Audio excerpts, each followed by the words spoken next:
আসসালামু আলাইকুম।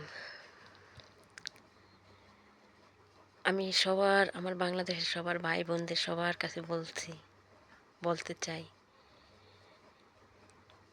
আমার সোনার বাংলাটাকে ডক্টর ইউনূস স্যার আবার স্বপ্ন দেখাইছেন, জাগাইছেন।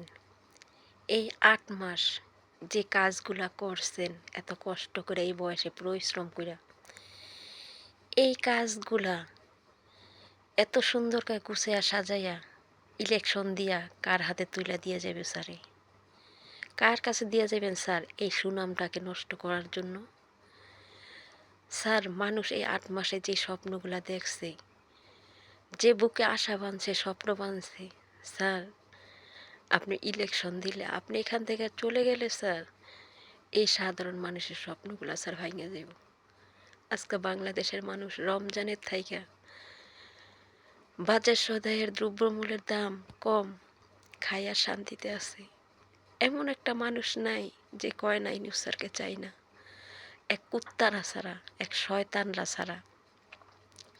এই ১০ বছর ১৪ বছর কুত্তার মতো তো ঘেউ ঘেউ করলই, এখনো থামে না, এখনো একটু শুধরায় না। এক পা গড়ে যাইতেছে আর এক পা দুনিয়ায় আছে, তারপরও কয় না একটু শুধরাই। আমাদের কোনো ইলেকশনের দরকার নাই, আমাদের একটা ভালো মানুষের দরকার, আমাদের দেশের সুনামের দরকার।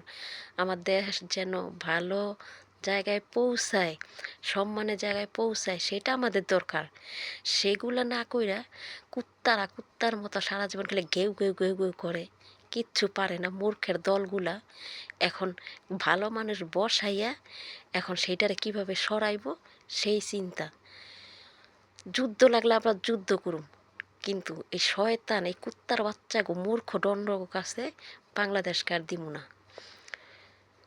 ভাইয়েরা, প্রবাসী ভাইয়েরা যতরা আপনারা যেখানে আছেন, ইলেকশন হইলে ইউনূস স্যার ছাড়া অন্য কেউ, বিএমপি বলেন, অমুক হোক তেমুক হোক, যে আসুক, রেমিটেন্স বন্ধ।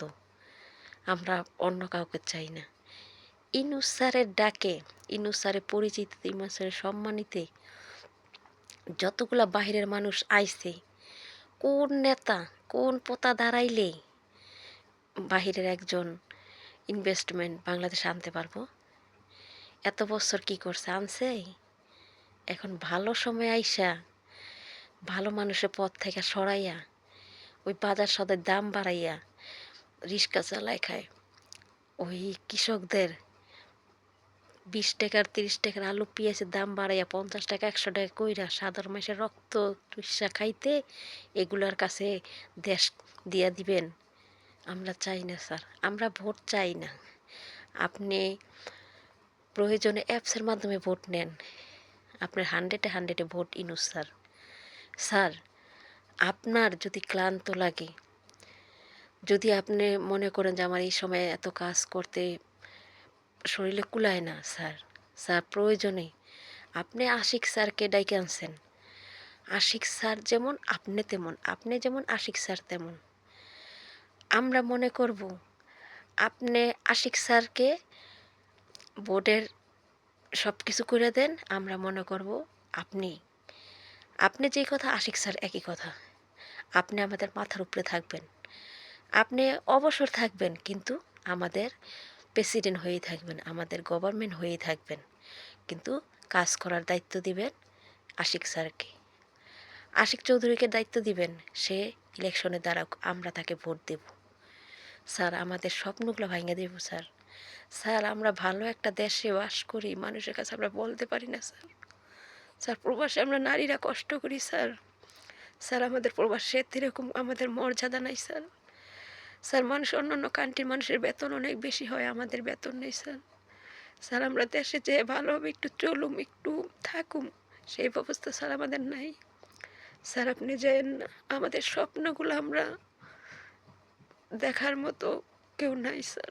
আপনি ছাড়া, আপনার পায়ে আমরা মনে করছি আমাদের দেশটা একটা দামি দেশে পরিণত হবে, সব কিছু সুন্দর হবে, বিদেশিরা আসবে আমাদের দেশে।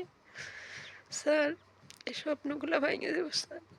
স্যার আপনি স্যার আমরা কাউকে চাই না স্যার। আমাদের কোনো ইলেকশন লাগবে না। যে কোনো পন্থায় স্যার, যে কোনো ব্যবস্থায় স্যার যদি ১০ টা সাইড থাকে ১০ টা আপনাকে ভোট দিব স্যার। আপনি চাই স্যার আপনি ৫ টা বছর থাকেন। সেই সাথে আশিক চৌধুরীকে রাখেন। আরো ১০ টা আশিক চৌধুরীকে আপনি স্যার তৈরি কইরা আপনার মতো একজন ইনুসকে বানাইয়া স্যার তারপরে আপনি যাবেন স্যার। আপনি যাবেন না স্যার। স্যার আপনি যাবেন না প্লিজ স্যার যাবেন